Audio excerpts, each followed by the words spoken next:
Ever since 1967, with the release of You Only Live Twice, the James Bond series had been undergoing some hard times. Despite each film being a success at the box office, they were fraught with many creative challenges and production obstacles that prevented them from soaring like they had during the Bond mania of the 1960s. And it wasn't just the fact that Sean Connery was no longer interested in playing the role. Cubby Broccoli and Harry Saltzman's partnership was fracturing rapidly, with both men becoming irritated with the other and often competing against one another. By the time of The Man with the Golden Gun, they were trading off principal producing duties with every film, with Saltzman losing interest in the series in favor of other projects. It was Cubby's turn for Roger Moore's second outing. Even though the previous film had been the biggest hit the series had seen since Thunderball, that didn't guarantee a smooth ride to success for the next film. The Man with the Golden Gun as a book was saddled with several fundamental problems, not the least being that Ian Fleming had only finished one draft of the novel before he died in 1964, and reportedly wasn't very happy with it. So the decision was made once again to hold on to only certain aspects and characters from the novel and come up with a mostly original tale. Emboldened by the success of Live and Let Die, and under mandate from United Artists for a rapid production for another 007 film, the producers charged forward, relying on a tried and tested formula and a talented cast and crew as a launching point for what would hopefully be another success. James Bond is sent a golden bullet, inscribed with his 00 number. MI6 theorizes that the renowned hitman Francisco Scaramanga, aka the Man with the Golden Gun, is gunning for Bond, and that he should go to ground until Scaramanga is either caught or killed. Not content to lay low, Bond sets off to follow the manufacturing trail of the bullet, starting in Beirut, and eventually tracing the delivery of the bullets to Scaramanga's girlfriend, Andrea Anders. After a near run-in with Scaramanga at a nightclub, Bond deduces that he is not the one being hunted, as Scaramanga had ample opportunity to take him out there, and instead killed a scientist who was working on a new solution to the global energy crisis. Intrigued by this mystery, Bond continues to pursue the assassin and the energy solution, knowing that he is going up against a man who is quite possibly his equal in almost every way. Much like several other Bond films, The Man with the Golden Gun takes inspiration from contemporary real-world events. There really was an energy crisis in 1973, fueled by the oil embargo from the Arabian Peninsula towards supporters of Israel during the Yom Kippur War, which included the United Kingdom. And this left several countries in a financial pickle. I think this was added to the script as the central tale from Tom Mankiewicz of Bond being hunted by Scaramanga is intriguing, but might not have been developed enough or exciting enough on its lonesome to carry a whole movie. I can kind of see where the filmmakers are coming from, though I firmly believe that with a little embellishment, a hunt would have been a fascinating change of pace for Bond. From Rush with Love wasn't too far off from this idea, with Red Grant shadowing Bond at every turn, and other films aptly prove there is enough excitement and tension to be gleaned from a fox hunt. The Day of the Jackal in 1973, 3 Days of the Condor in 1975, or Alfred Hitchcock's North by Northwest are good examples of people being hunted from the shadows. Or you could have focused the film on a duel between the Titans like in the Climax, Bond and Scaramanga actively going against each other. Instead, The Man with the Golden Gun feels like just another adventure with Bond doing another investigation which leads to the bad guy who has another grand plan. It's fine, but it doesn't feel like the creators are taking many risks here, nor are they offering a polished version of the standard formula. So it feels like the creators are just going through the motions since they didn't have the time or the inspiration to do something truly special. And it feels like the filmmakers themselves were aware of their own creative juices being run dry this time around. Guy Hamilton, Tom Mankiewicz, and others all sound a little burnt out in interviews and retrospectives when talking about this movie, and they're borderline apologetic about certain things. Cubby has said before that he wouldn't have wanted to remake any of the films, but that there were some things about Golden Gun he wasn't satisfied with. I think part of the problem is the insanely rushed production. This film came out 18 months after Live and Let Die. But also that the film exudes a lack of direction and purpose behind its structure. The film starts off with an intriguing setup of Bond seemingly being hunted. And then it takes a turn towards investigating the murder of Gibson, the Solex expert, dropping that setup entirely. It then comes back around to catching up with Scaramanga, finishing off with a duel and retrieving the Solex almost like an afterthought. The movie seems to oscillate drastically between the two stories, and thus it doesn't have a strong motivation behind much of its narrative choices, resulting in neither plot having both a satisfying build-up and payoff. I think the film watches okay if you're not concerned with a solid logical sequence of events, and I'm not always when I'm watching an action movie, but even making that concession, a lot of the flick feels tepid in its choices. Take its action, for example. The best bit is the corkscrew stunt with Bond's AMC Hornet, but that is really the standout of a rather routine car chase featuring yet more comedic crashes involving the police. Third in a row, by the way. Though an out-of-place Sheriff Pepper tries to liven it up. Elsewhere, you have an okay fight in a cabaret club in Beirut, the martial arts school scene and subsequent boat chase which screams, "Hey, Enter the Dragon was popular, let's try some of that," and a final fight between Bond and Knick Knack. There's hardly anything here to get your blood pumping or that's filled with cool visuals. There's definitely germs of good ideas here, but nothing comes off as more than serviceable. And a lot of the dialogue-heavy scenes aren't that interesting enough on their own, and thus I find watching the film to be one of the duller experiences of the series. I'm sure part of that is the mixed bag of performances here. Roger Moore seems to be doing something different than what he had established in the previous film. He's darker, harsher, and lacking in any true charm or sophistication, a cold-hearted bastard without the debonair. He's far more unlikable than Bond has ever been in this series. Within seconds, he treats Mary Goodnight like a nuisance when she hasn't really done anything yet to merit that treatment. He's condescending to her when she gets mad about him not sleeping with her. He's quite cruel with Andrea in her hotel room. Especially with Roger being the one doing these scenes, it's uncomfortable to watch, and Moore admits to being uncomfortable when he did these scenes in his commentary. The performance here has been compared with Connery's take on the character, which I think there is some validity to, but it just goes to show why only Connery can do Connery Bond well, and everyone else should just be doing their own thing. Sean could slap a woman around and then get her into bed without coming across as a complete jerk. I really can't see any other Bond actor getting away with the same thing. Certainly not Roger. It'd be a bit like if Peter Davidson or Matt Smith tried to copy their acclaimed predecessors in Doctor Who. It would have proved a disaster. Davidson and Smith work best when they do their own thing, and same with Moore here. Now, he can play a less jovial Bond if given the right material, and I think he accomplishes that very well in later installments, but if I ever tried to rank individual Bond performances, I'm sure Moore's in this film would come towards the bottom. Britt Ekland as Mary Goodnight seems to be like a good choice on the casting side of things. She can be fun and energetic, and during the first half of the film, I'm really liking her character. However, when she comes to Bond's hotel room after playing hard to get, she instantly loses the goodwill I had towards her. That scene in particular makes it clear that she was just thirsty for Bond the whole time, and that the hard to get act was simply a kind of foreplay, which makes me write her off as a bimbo.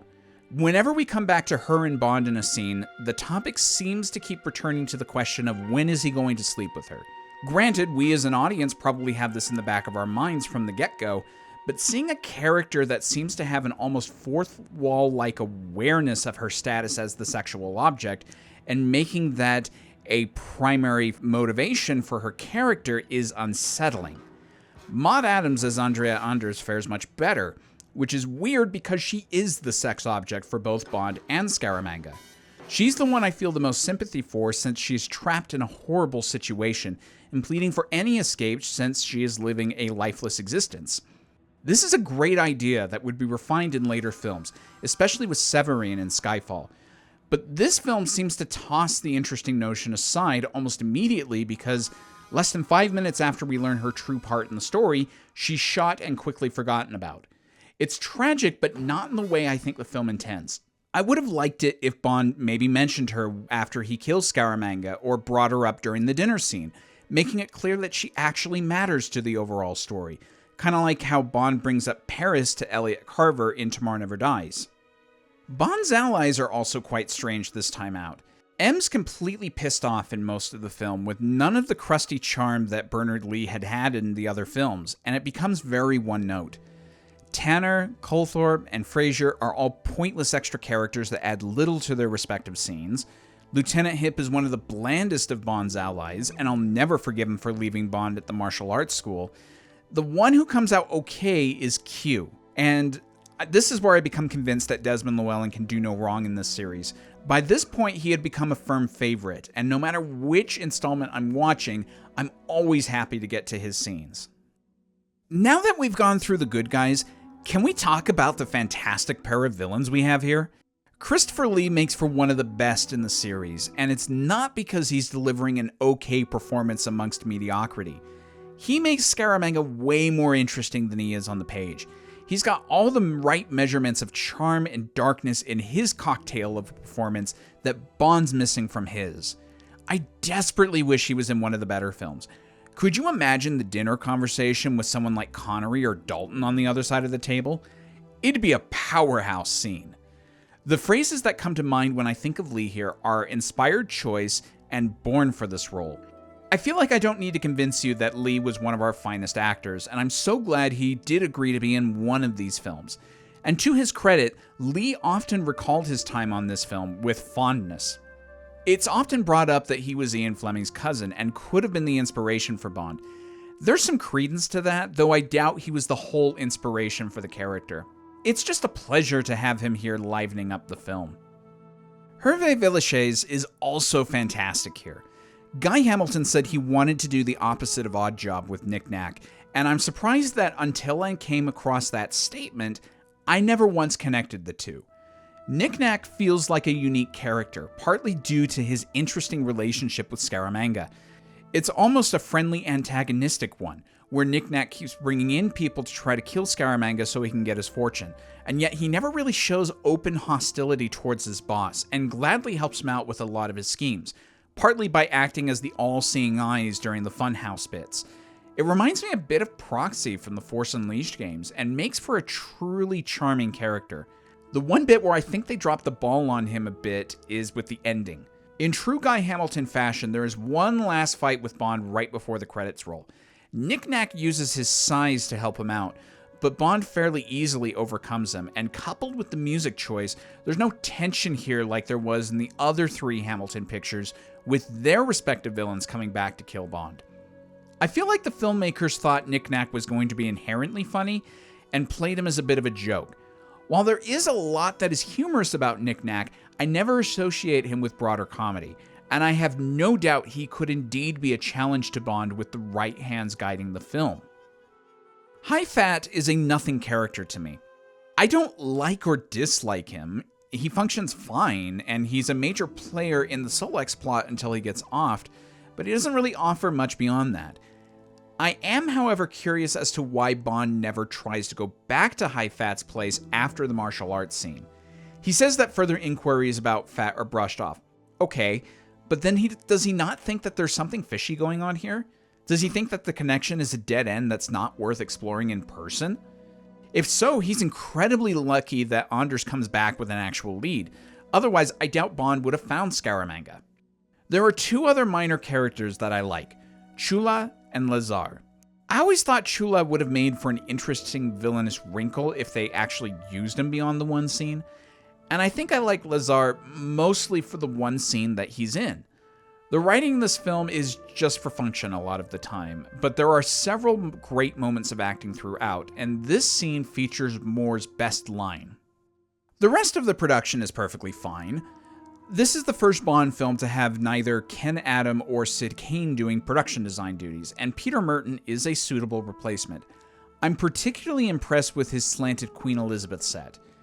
Oswald Morris takes over cinematography duties from Ted Moore partway through the production, and I'm impressed that I had a hard time spotting the difference between the two styles. John Barry does a fine job with the score, given that there were only 3 weeks to deliver it, so it makes sense that the Bond theme and main title song get plenty of usage here. Speaking of the title song, I know it ranks fairly low with most fans, and I did rank it in a lower tier in my title songs ranking, but that doesn't mean I can't get some enjoyment from it. I think it's trying to strike a middle ground between Shirley Bassey and Paul McCartney, and while that idea muddies it up and makes it a bit unappealing, especially with some unusually poor lyrics from Don Black, I'd be lying if I said the song doesn't make me groove along with it a bit. The standout design elements are related to Scaramanga, the Golden Gun, and the island. I always really liked the idea that the Golden Gun was made out of several unassuming common items, and that gives it a unique shape and look. It's become one of the most iconic props of the series, and for good reason. I also love Scaramanga's island. Beautifully showcasing Ka Ping Kan Island, it makes for an exotic retreat and is the kind of place I'd hide out in if I had my pick of locations. Plus, the funhouse is a wonderful idea. It serves as a training ground for an elite assassin that doesn't play fair with his opponents.